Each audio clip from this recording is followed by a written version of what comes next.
You made it back to the jungle land. Perfect. Let's get to the show. Welcome to the jungle land.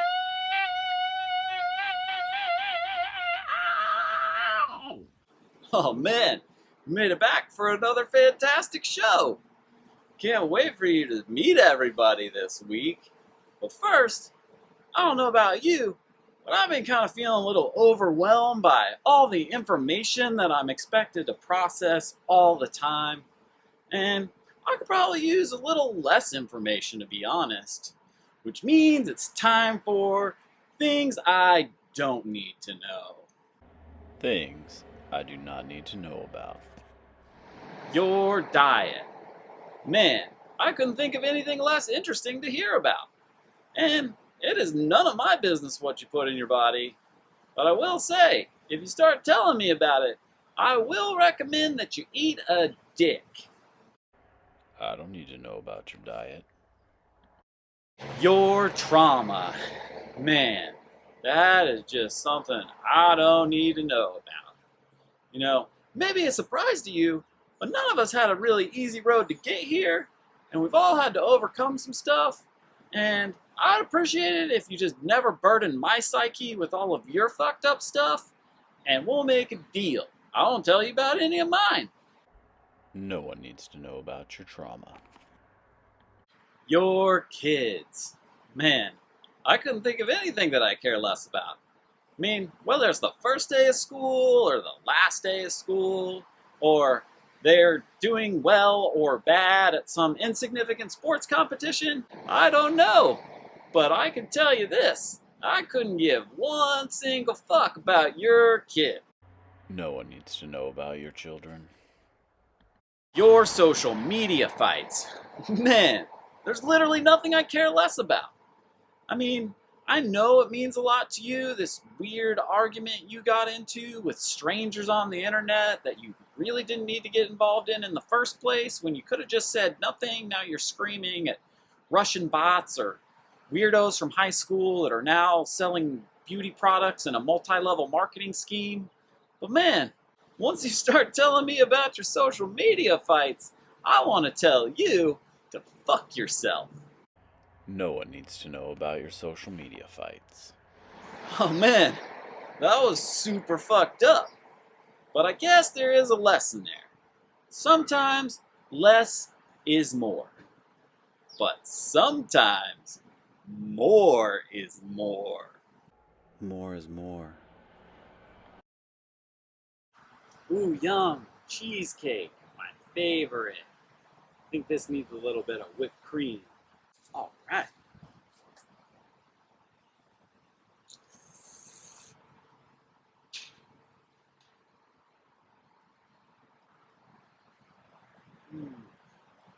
It needs more whipped cream.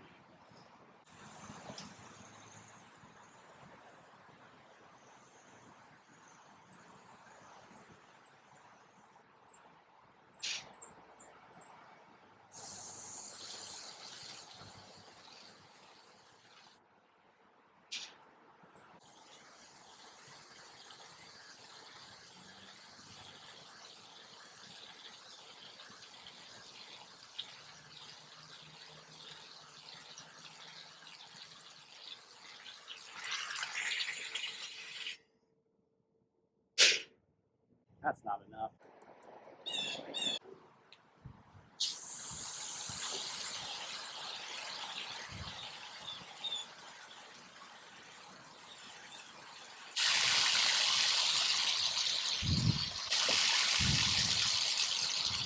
Need more.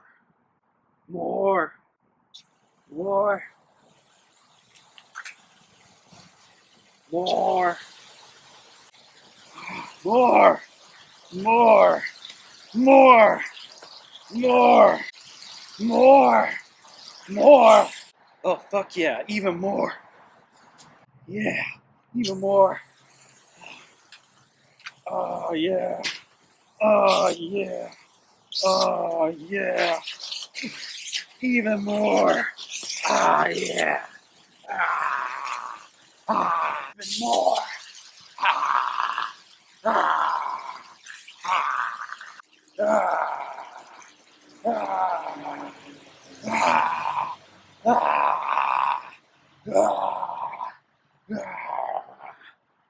more!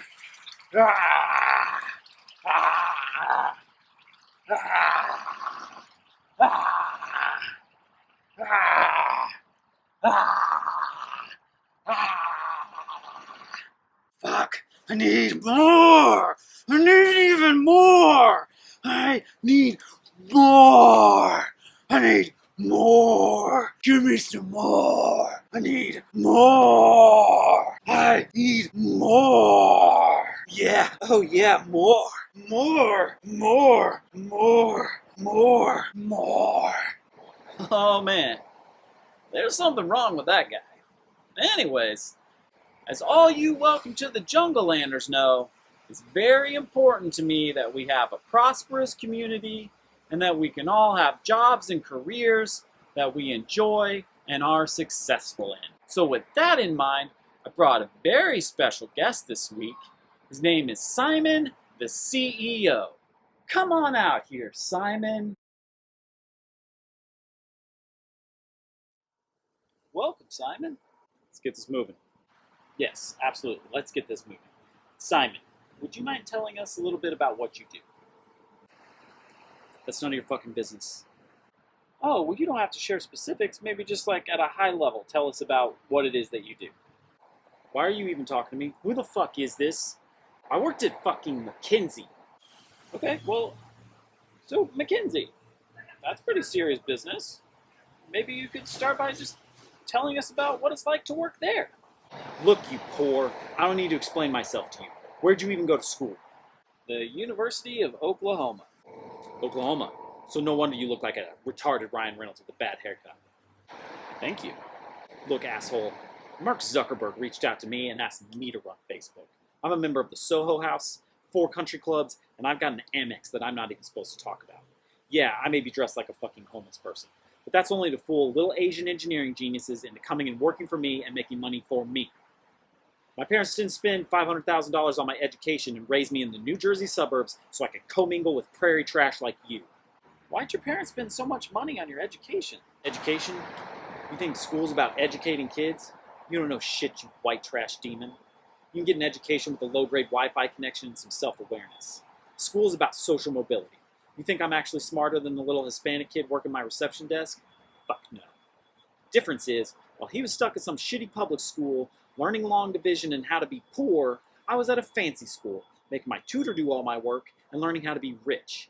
Yeah, he may know calculus in his fucking sleep. I bet he does. But you know what I know? I know what you're supposed to wear to Sunday brunch at the country club. You know what else I know? I know people at the top 5 BCs in the fucking world. Oh, so you like have friends and you know manners, but what's so special about that? It's not just manners, you simple fuck. It's all kinds of things. It's a mindset. It's a way of life. It's something that you'll never understand. Dumb motherfuckers like you say, oh, I just want a good job and be able to take care of my family. You know what I want? I want to use billions of other people's dollars to set my family up for fucking generations. I want my kids to have every single advantage I had and more. I want your kids to be at a disadvantage. I don't want an equal playing field. I want whatever the fuck I want, whenever the fuck I want it. You got that, you hillbilly hipster trash? Well, not everyone from Oklahoma is hillbilly trash. You think I'm smarter than the little Hispanic diversity hire at the front desk? Fuck no. That kid is a threat to me, and I shouldn't let him in the building. But to raise money, I gotta pretend to be woke. So here he is. But if you think for one fucking second that he'll ever rise above greeting people and sorting mail, you're out of your fucking mind. I will tell you this, you wheatfield wandering faggot. You think this is meritocracy? You better wake the fuck up right now. This is about me and my people versus everyone else. I could give a fuck about merit. I'm here to protect myself and people like me. People that are going to sit there and smile at every one of my bad ideas and stroke my ego and lie and protect me. That's who gets ahead in this world. You think I want people in senior leadership positions at my companies that think for themselves and are more capable than me? You're out of your fucking mind. I want people that are only smart enough to shut their mouth and fucking smile. You want to get ahead in this world? You better figure out whose dick to suck, and you better suck it well. Simon, what happened to make you this way? Fuck off, you cross-eyed cum stain. Simon, I'm not gonna let you insult and threaten your way out of this. Now just tell me, what happened to you? Why are you like this? It's because I have no intrinsic value. No one has or ever will love me. I'm a terrible person. Everyone hates me.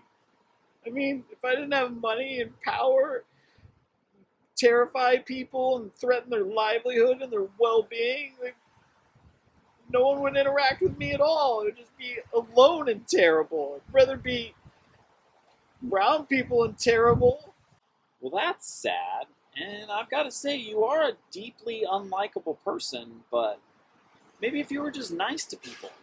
No, no, no, that doesn't work. I tried that as a kid. I offered to blow every single guy on my middle school baseball team, and they just made fun of me for it.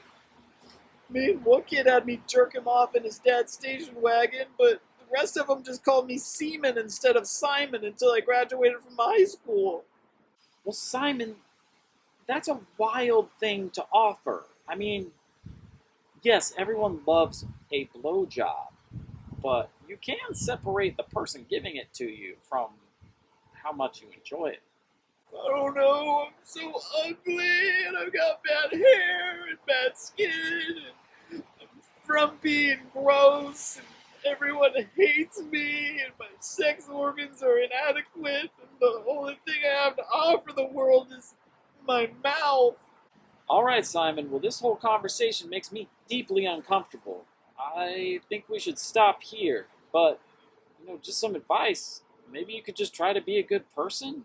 I mean, you don't need to go blow everybody or pretend to be their friend and then stab them in the back or get up to a bunch of weird, manipulative bullshit. Just try to be a nice person. I gotta go. Okay, would somebody get me a LaCroix and some beef jerky? Oh, man. That guy's an abhorrent, terrible human being. And I'm not wishing this on him, but I'd be pretty cool with it if something terrible happened to him. Anyways, as all you welcome to the Jungle Landers know, the weather's changing and fall is here. And you know what that means? That means it's time for football. Get ready for some football! Alright, so we're doing football. The point of football is to prove how much you hate minorities and homosexuals by watching young people give themselves repeated head trauma. To prove our dedication to hating the poor and exploiting the disadvantaged, we start each game with a magical seance to show everyone that we care more about a multicolored cloth than human beings. As a quarterback, your job is to be the face of rape culture for your team. You gotta be handsome and make sure that you put your hand up between another man's ass crack at least 60 times a game. Now, to prove how much you hate the gays, you want to saunter up behind the center. He should be bent over with a ball in his hands. You want to gyrate around behind him and make weird gestures to everyone. Once he puts his ball in your hands, you can step back and pass. Next position is the running back. His job is to hit the hole as hard as he can, dance around, and don't let the guys that touch him take him down. Great at not falling down, you can run to the end zone and turn back to your friends and tell them to hold your dick. Our next position is the wide receiver. His job is to run around wildly till the quarterback's ball lands softly in his hands. Once you've secured the ball, you want to run away from the other boys so they don't hug you to the ground. Every play begins with a snap from the center to the quarterback. That just means that a very large fellow sits there bent over, patiently awaiting for the quarterback to ask for his ball. As you can see here, when the quarterback asks for that ball, the center gives it to him. That's when the fun begins. Then there are the other offensive linemen. Once that ball gets in the quarterback's hands, their job is to say, "Hey, no, don't touch our friend." Once the quarterback allows it, the offensive linemen are welcome to prance around backwards and protect him and flail their arms around like they're trying to fight off their own insecurities. The offensive line is a very important position, and for all their hard work, they're rewarded with diabetes and heart disease. Now it's time to talk about defense. The first level of defense is the defensive line.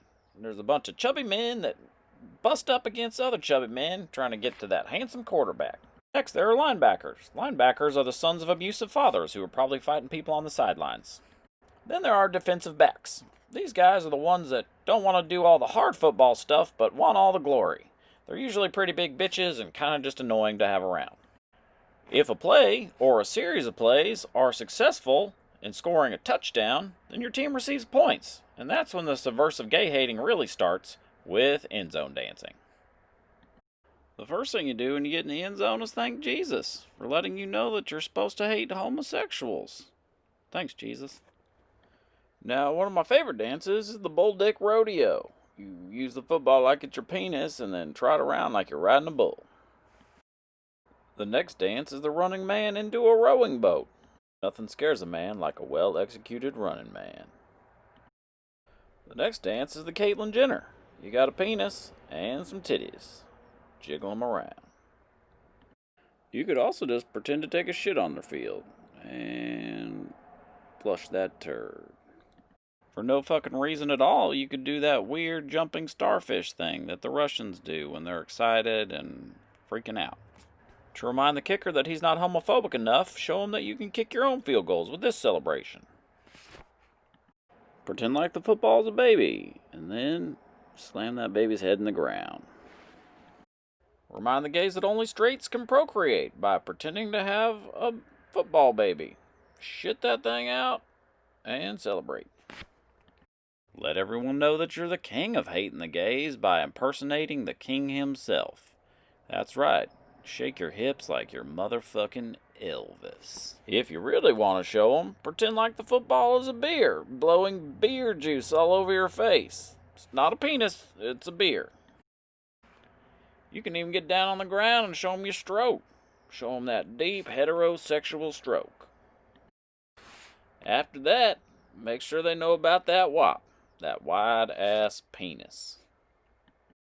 Make people think it's Burger King the way you throw around that Whopper. You could even do a touchdown celebration where you pretend like you play another sport altogether. But just remember, nothing is as American as head trauma and football and hating the gays and the minorities. Swish. Oh man, head trauma. Anyways, I don't know about you, I'm feeling pretty jacked up right now. Maybe to take the edge off, we should bring out our musical guest. Please welcome Percy Piper. Ladies and gentlemen, Percy Piper. You don't have to have lots of money. You don't have to be handsome and slick. There's one surefire way to get you a honey. There's one way to be a number one pick. What I'm saying to you, my friends, is that you gotta give 'em good dick. You gotta give a good dick. Whether she's fat, thin, or thick. If you want her to love you, there's only one trick, and that is good dick. You don't have to be a captain of industry. You don't have to buy her fancy gifts. All you got to do to skip the fights and tiffs is bring that good dick. You gotta give a good dick, whether they're skinny, fat, or thick. If you want her to love you, there's only one trick, and that is good dick. Your clothes don't even have to match your fit, as long as you bring good dick. You gotta give 'em good dick, whether they're skinny, fat, or thick. If you want her to love you, there's only one trick, and that's giving good dick. Never have to worry about where the fuck she's been, as long as that dick's slamming. If you want her to love you, there's only one trick, and that is good dick. Ladies and gentlemen, that was Percy Piper. Oh man, that guy could really lay it down. Anyways, that is our shoot. We forgot to check on Bill. I wonder how he feels. How do you feel, Bill? It's a pretty good day out here. I'm just gonna sit here and be good in the sun. I'm pretty much the best boy ever. I think that's right. Yeah, I'm the best one. Oh man, don't you just love Bill? Anyways, that actually is our show for this week. Lander, we miss and love you, bro. And remember, it is tough out there for all of us. Welcome to the Jungle, Landers. So be nice to each other. Welcome to the jungle land. Welcome to